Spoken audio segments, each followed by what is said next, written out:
오늘 본문이 여러분 읽으시면서 어떠하셨습니까? 상당히 길었죠. 길었습니다.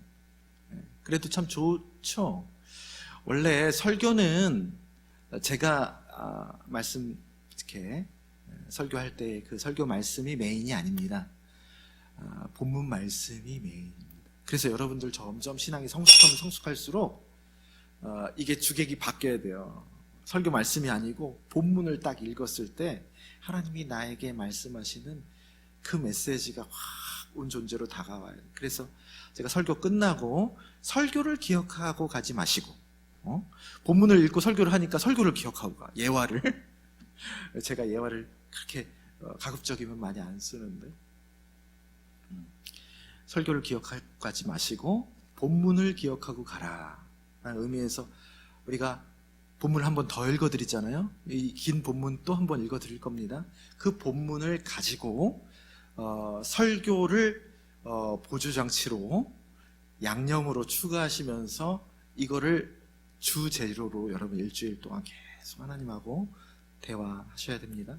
그때 정말로 깊은 곳에 가서 그물을 던졌을 때 고기가 2배에 가득 찰 만큼 했던 것처럼 베드로에게 그런 은혜가 여러분들 각자에게 임하게 되리라 믿습니다.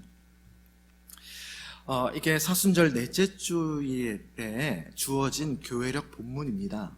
본문이 그래서 그 하나의 길지만 하나의 큰 메시지를 전하고 있습니다. 그래서 중간에 자를 수가 없었습니다. 오늘은 날 때부터 맹인이었던 사람이 예수님께서 다시 보게 해 주시잖아요. 그 일로 인해서 일어나는 여러 가지 이제 사람들의 갖가지 반응들, 예수님의 말씀들을 통해서 그리스도교에서 말하고 있는 빛과 어두움, 또 죄와 구원은 무엇인지를 나누어 보도록 하겠습니다. 본문을 보면 맹인이 보지 못했던 것의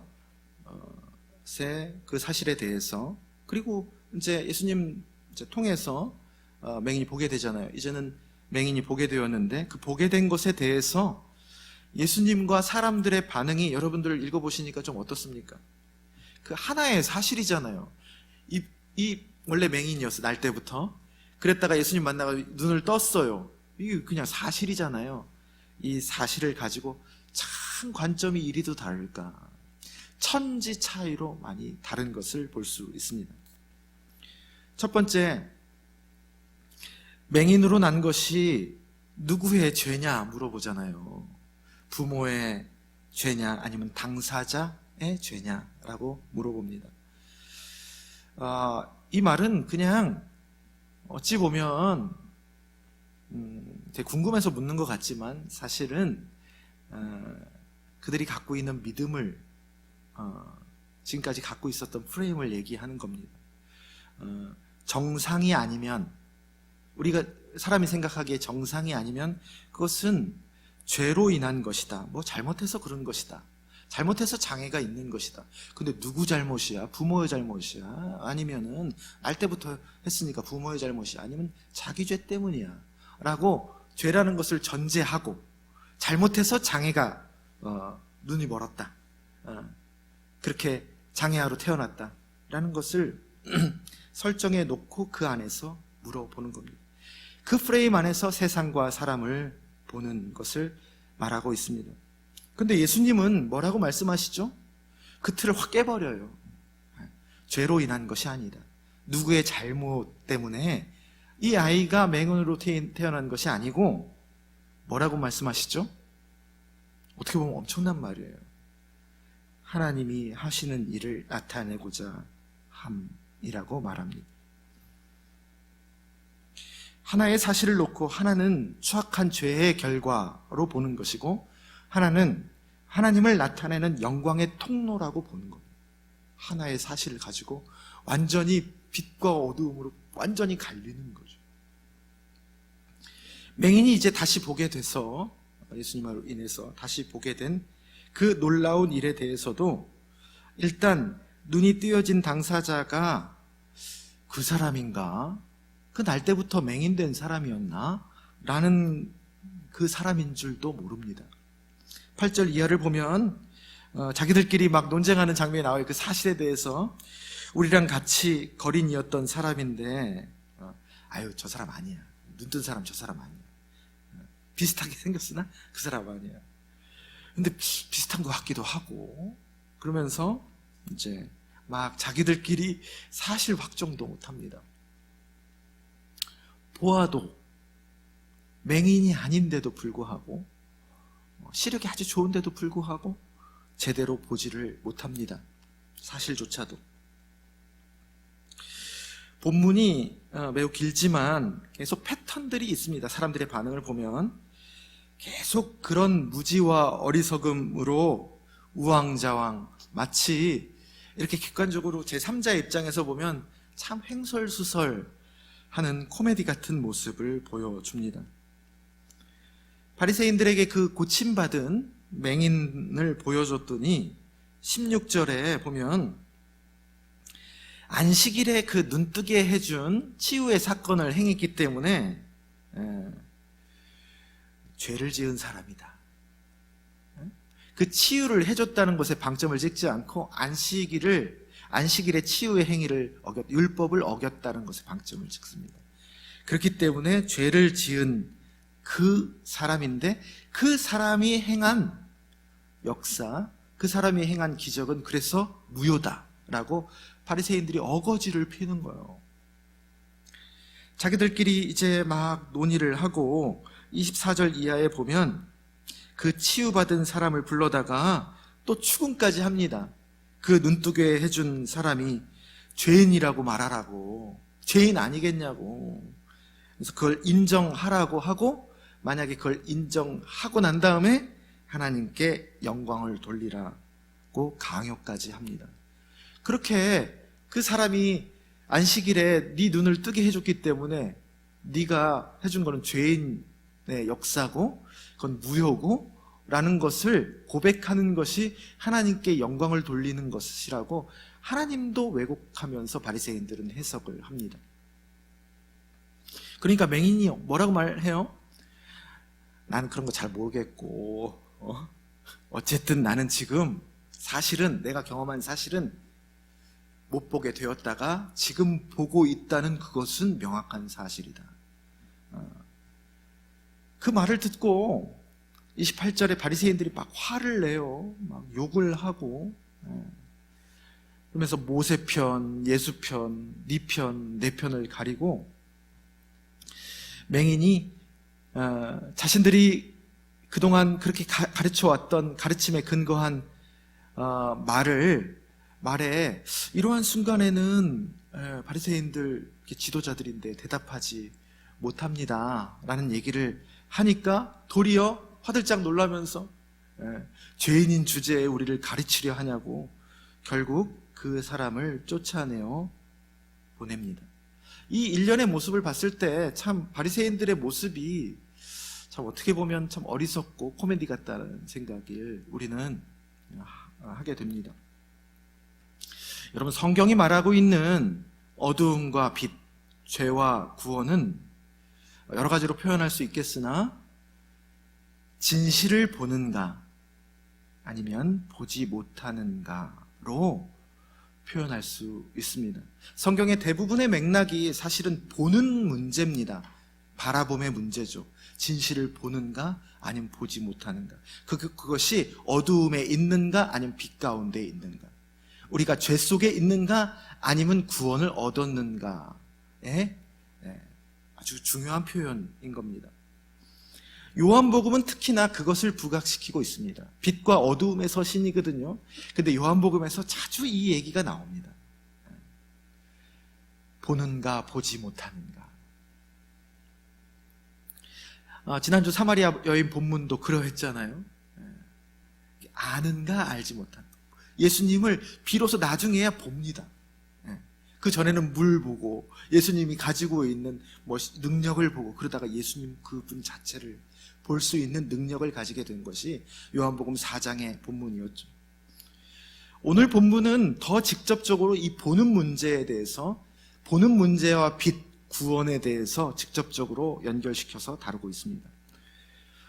여러분, 진실을 보는가 보지 않는가가 어두움과 빛, 죄와 구원인데, 진실이 뭡니까, 여러분? 진실. 네? 진실.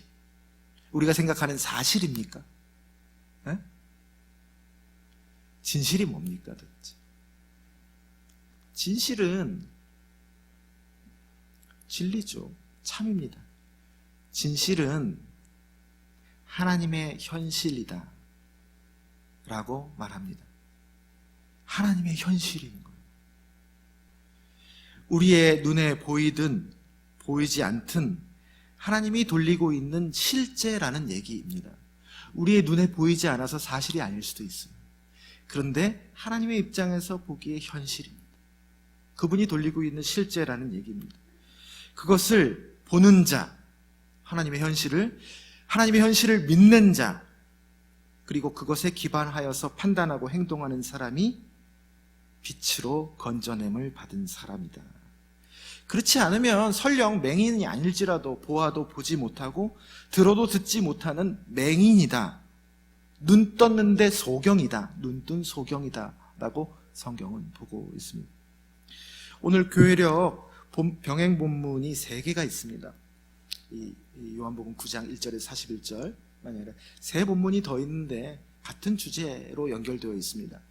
사무엘상 16장 1절에서 13절, 그리고 교동문으로 우리가 읽었던 시편 23편, 그리고 예배 부름 말씀으로 읽었던 에베소서 5장 8절 이하의 말씀입니다. 사무엘상 16장 1절부터 13절까지의 말씀이 뭐죠? 이제 사울을 이스라엘 왕으로 세웠는데 사울이 점점 미쳐가지 않습니까? 하나님을 떠나서, 그래서 다음 왕을 택하라고 사무엘이 명령을 받죠. 그 다음으로 왕으로 세울 사람을 사무엘이 기름 부으로 하나님의 명을 받고 갑니다. 여러분들 다 아시는 얘기지만 사무엘의 시선이 어떻습니까? 사무엘의 시선은 다윗을 택하지 않습니다. 다윗을 보지도 못했고. 근데 하나님의 시선은 다릅니다. 사무엘의 시선과 하나님의 시선이 완벽하게 다른 모습을 사무엘상 16장 1절에서 13절까지가 보여주고 있습니다. 사무엘은 당장 거기에 있는 사람만 일단 봅니다. 다윗은 들에 나가 있죠. 양을 치러. 보여주지도 않습니다. 그리고 그 보이는 아들 중에서도 뭘 봅니까? 외모를 봅니다. 쟤다 바로 잘생기고 능력이 좋게 보이고 얼굴도 허옇고, 그러니까 쟤네 왕감이네, 이렇게 봅니다. 그러나 하나님은 거기에 보이지 않는 사람, 거기에 그 자리에 없는 사람, 그리고 만약 보았어도 가장 아닐 것 같은 사람이었던 누구죠? 말제 다윗을 보십니다. 그리고 하나님은 그의 외모가 아니라 뭐를 보신다고 말씀하셨죠? 사무엘에게 나는 사람의 외모를 보는 것이 아니라 사람의 중심을 보신다 라고 말합니다. 눈이 다른 거예요. 눈이.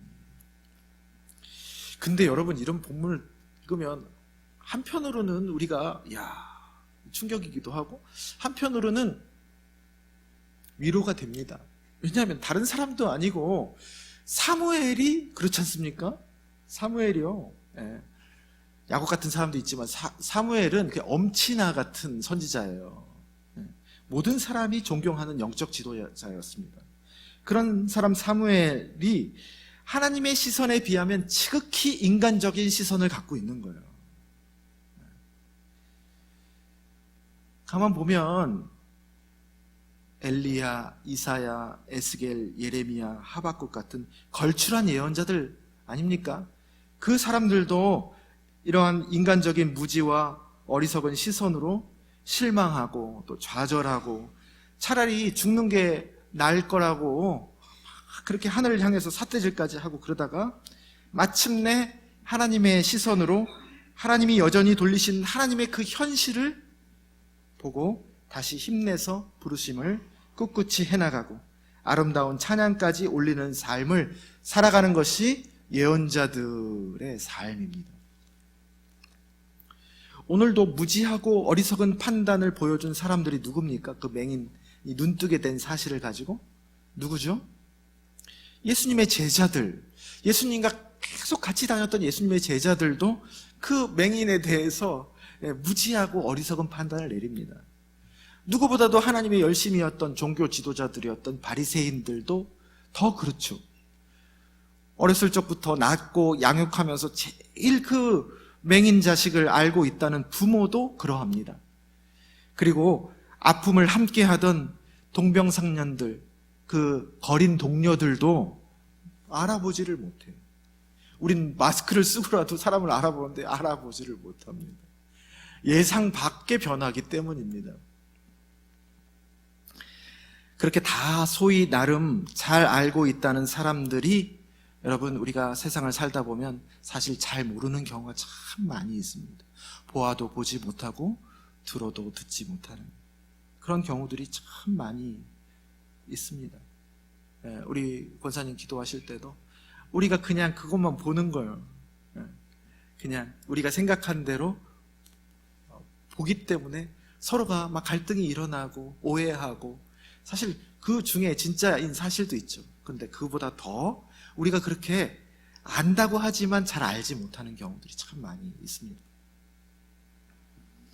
여러분, 인간은 누구든, 이런 사람들이 이러했으면 말 다 한 거죠. 누구든 이것을 볼 수 있도록 어둠에서 빛으로, 무지에서 진리의 알므로, 어리석음에서 지혜로 가는 영적인 계안이 이루어져야 이 하나님의 현실을 볼 수 있습니다. 여러분, 그렇게 하려면 어떻게 해야 되느냐? 학식이나 경험으로는 안 됩니다. 여러분, 교회에서 많이 제가 경험하게 된 목회하면서 사실입니다. 이렇게 지혜로워지려면, 이렇게 밝아지려면 좀 박사학위 정도는 있어야, 책도 많이 읽고 어느 정도 교육을 받아야 이 정도에 유리하겠지. 아닙니다. 그거와 다른 메커니즘으로 갑니다. 학식이나 경험으로는 안 됩니다. 나이로도 안 됩니다. 뭘로 가능합니까? 오직 성령의 은총으로만 가능합니다. 그래서 고린도전서 12장 3절에 사도 바울이 얼마나 학식이 많았어요. 얼마나 종교에 열심이었습니까? 그런데 이 크고 비밀한 도를 깨우치고 나서는, 하나님의 현실을 계속 경험하고 나서는 이렇게 고백합니다. 성령이 아니고는 예수를 주라 할 수 없느니라. 예수를 주라고 고백하는, 진심으로 고백하는 게 자기의 의지와 학식이 아니라는 거예요. 성경을 읽어서가 아니라는 거예요. 성령의 전적인 은총이라는 얘기입니다. 여러분, 이 성령의 은총으로 오늘 교동문 시편 23편 4절, 유명한 다윗의 시편이죠. 4절입니다. 내가 사망의 음침한 골짜기로 다닐지라도 나는 두려워하지 않는다. 두려워해야죠, 사람이라면. 그러나 두려워하지 않는답니다. 왜요? 그 사람이 강심장이라서? 믿음이 좋아서? 아닙니다. 진실을 봤거든요. 하나님의 현실을 봤거든요, 다윗은. 그걸 어떻게 나타내고 있습니까? 주께서 나와 함께 하시기 때문이다. 그 한 가지 사실 때문에 현실을 두려움으로 해석하지 않고 하나님의 현실을 봤기 때문에 나는 두려워하지 않는다 라고 고백하고 있습니다.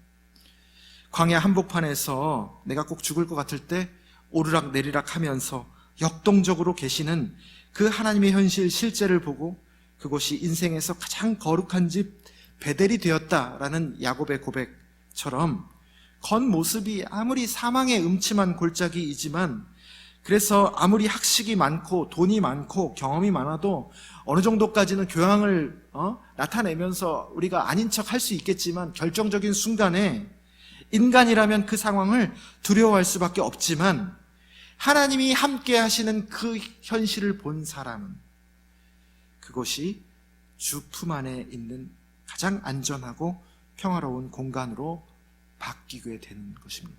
이게 신앙의 신비입니다. 지난주일에 언급했던 로마서 5장 말씀, 우리가 환난에서도 즐거워할 수 있다. 왜 그렇습니까? 성령이 깨닫게 해주셨거든요. 환난이 인내를 낳고, 인내가 연단을 낳고, 연단이 하나님의 소망으로 이끈다. 가장 큰 선물을 받는다. 라는 것을 성령이 깨닫게 해주셔가지고 환난을 당했을 때 즐거워할 수 있기까지 한다라는 얘기입니다. 그게 여러분 에베소서 5장 8절에서 말하는 빛의 삶입니다. 에베소서 5장 8절에 너희가 전에는 어둠이더니 이제는 주 안에서 빛이라. 빛의 자녀들처럼 행하라. 은밀히 행하지 말고 빛 가운데로 나와서 착함과 의로움과 진실함의 열매를 거두면서 살아라 말씀하십니다. 이게 빛의 삶이에요. 빛의 자녀다운 삶이에요. 하나님의 현실을 보고 사는 삶. 이게 빛 속에 거하는 삶입니다. 그래서요, 여러분, 빛 가운데 사는 삶이란 구체적으로 우리 삶에서 무엇이라고 표현할 수 있는가? 여러분, 늘 말씀과 친밀해져야 합니다. 안 그러면 우리는 어둠이 익숙해져서, 죄가 익숙해져서 그 속에서 계속 물고먹고 빠지게 되어 있습니다. 관성적으로 그렇게 되어 있습니다. 말씀과 친밀해져야 합니다. 그래서 우리 대림절 성경통독 119의 주제 말씀이죠. 시편 119편 130절. 주의 말씀을 열면 빛이 빛이요 우둔한 사람들을 깨닫게 하나이다. 주님의 말씀을 열면 거기에서 빛이 비쳐서 우리를 빛 가운데로 인도한다라는 얘기. 하나님의 현실로 인도한다라는 얘기입니다. 그리고 늘 성령님에게 이끌려 가도록 기도 안에서, 우리 안에서 말할 수 없는 탄식으로 우리를 위해서 기도하시는 그 성령님에 이끌려 가도록 기도 안에서 우리의 힘을 점점 빼는 방향으로 가야 한다. 기도의 지점입니다. 그를 통해서 자기중심적인 옛 자아를, 자기 십자가를 통해서 점점 죽이고 하나님 중심적인 자아로 변형되는 자기 승복의 삶으로 나아가야 하는 것이 빛 가운데로 들어가는 삶입니다. 그리고 어둠과 싸워야죠. 우리가 죄와 피 흘리기까지 싸워야죠. 그래서 어떻게 싸웁니까? 어둠과 싸운다고 어둠과 진흙탕 싸움을 하는 것으로 어둠과 죄와 싸우는 것을 우리는 생각할 때가 많이 있어요. 그렇게 해서 안 됩니다. 그 휘말려 들어가는 겁니다. 어떻게 싸워야 돼요? 빛으로 싸워야 되는 거예요. 선으로 싸워야 되는 거예요. 빛 속에서 자기가 선함과 의로움, 마땅한 것입니다. 의로움이라는 거는. 그리고 진실함을 지키면서 마땅히 가야 할 길을 그냥 가면 되는 겁니다. 제가 어떤 SNS에서 그 장면을 우연히 봤어요. 이번 주에. 이렇게 그런 주제로 설교하려고 그러면 자꾸 이렇게 뭔가가 소재가 눈에 들어옵니다. 근데 기가 막힌 그 소재인 거예요. 어떤 영상인데 어떤 외국 그 여자분인데 메시지를 전달하려고 하는 거예요. 이런 컵에다가 무슨 아주 그냥 더러운 오물 같은 거를 부어가지고 섞습니다. 섞으면은 이게 아주 너무 안타깝고 이거 빨리 덜어내야 되잖아요. 이거 빨리 깨끗한 물로 만들어야 되잖아요. 그래서 숟가락으로 계속 떠. 계속 떠. 퍼내. 애를 써가면서 막 계속 빨리도 퍼내고. 그렇다고 이 물이 변합니까? 물만 없어질 뿐이지. 어떻게 해야 될까요? 위에서 맑은 물을 계속 들이부으니까 이게 막 넘치면서 나중에 계속 여기 물은 찰랑찰랑 차 있습니다. 점점 오물이 나가고 깨끗한 물로 변하는, 계속 맑은 물을 부는 겁니다. 내 물이 아니에요. 위에서 오는 빛의 물입니다. 영원히 마르지 않는 생수의 물입니다. 그게 비결이에요. 성경은 그걸 가르쳐주고 있는 거예요. 빛으로, 빛의 자녀처럼 살아라. 그러면 어둠이 우리 안에 있지만 어둠에 끌려다니지 않게 될 것이다. 어느새 내가 보면 정화가 되어 있을 것이다 라는 얘기입니다. 결국 이 눈뜬 사람, 이 맹인은 눈을 떴기 때문에 눈 떴지만 영적인 소경들에 의해서 쫓겨납니다. 쫓겨난 이후에 35절에 쫓겨났다는 말을 들으신 예수님께서 그를 찾아가 만나시고 자신의 눈을 뜨게 해 주신 분이 다름 아니라 예수 그리스도이심을 믿음으로 확실히 고백하고 그 사람은 이게 예배드리다의 헬라어 단어랑 똑같거든요. 절을 한다. 예배를 합니다. 완전히 이제 진짜 현실, 진리, 참 길을 보게 되고 또한 따르게 된 것이죠. 이 맹인은 처음에 그냥 증상만 있었어. 내가 눈을 떴어. 그냥 누군지 모르겠는데 실로암 못이 떠주게 했나? 예수님이 떠주게 했나? 모르다가 나중에 진짜로 그분이 눈 뜬 건 상관없이 그분이 나의 그리스도구나 라고 사마리아인처럼 발견하게 되는 것입니다. 반면에 그를 쫓아내었던 바리새인들은 오히려 더 진실을 보지 못하는 어리석은 맹인이 점점 되어 갑니다. 그리고 예수님께서는 이것이 바로 심판이다 라고 39절에서 말하고 있습니다. 자기가 막 뭔가를 하는 순간 자기는 더 깊은 어두움에 빠지는 거예요. 예수님께로 가는 순간, 예수님께로 더 가는 순간 우리는 계속 개안이 되는 겁니다. 어둠 속에서. 이게 신앙의 비결이에요. 단순한 거예요, 여러분. 사랑하는 낮은동산 교회 성도 여러분, 사순절이 깊어가고 있습니다. 십자가가 은혜 중에 은혜라고 하죠. 그런 이유가 십자가가 왜 그렇습니까? 고통스럽기 짝이 없는 건데 이 눈을 뜨게 해주기 때문입니다. 십자가만이 그렇게 할 수 있습니다. 고린도전서 1장 18절에 십자가의 도가 그래서 멸망하는 자들에게는 미련하게 짝이 없는 거예요. 그거밖에 못 보기 때문이에요. 겉모습밖에, 외모밖에. 그런데 구원을 얻는 우리에게는 하나님의 능력이 된다라고 말하고 있습니다. 십자가는 세상 것밖에 보지 못하는 영적인 소경에게는 저주의 상징에 불과합니다. 그 당시에도 그랬습니다. 그래서 안 믿는 사람들이 많이 있었습니다. 어떻게 메시아가 십자가에 못 박혀 돌아요? 실패와 죽음의 상징인데 그런 메시아라면 나 안 믿겠다. 믿고 있지만 세상 가치관이 안에 깊게 배어 있는 거죠. 그게 중심이 되는 겁니다. 그런데 영적인 계안이 이루어진 구원을 경험한 이들에게는 이 십자가만큼 하나님의 크고 놀라운 능력을 드러낸 통로가 없다. 이거는 저주의 상징이 아니고 죽음의 상징이 아니고 생명의 상징이고 구원과 회복의 상징이고 사랑과 축복의 상징이다 라고 고백하는 겁니다. 하나의 사실을 두고 엄청나게 극과 극으로 달리는 것이죠. 그래서 십자가를 역설과 신비다 라고 얘기합니다. 그래서 여러분, 예수 그리스도의 십자가의 은혜를 힘입어서 그것을 일깨워 주시는 성령으로 말미암아 우리 인생 저 밑에 흐르는 하나님의 임재를 보시기 바랍니다. 그리고 우리 교회에 흐르는, 여러분 느껴지십니까? 새로운 생명, 회복의 기운 느껴지지 않죠? 그런데 흐르고 있습니다. 그것을 십자가의 은혜를 힘입어서 또 성령으로 말미암아 그 하나님의 현실을 감지할 수 있고 또 마침내 명확하게 볼 수 있기를 주님의 이름으로 축원합니다.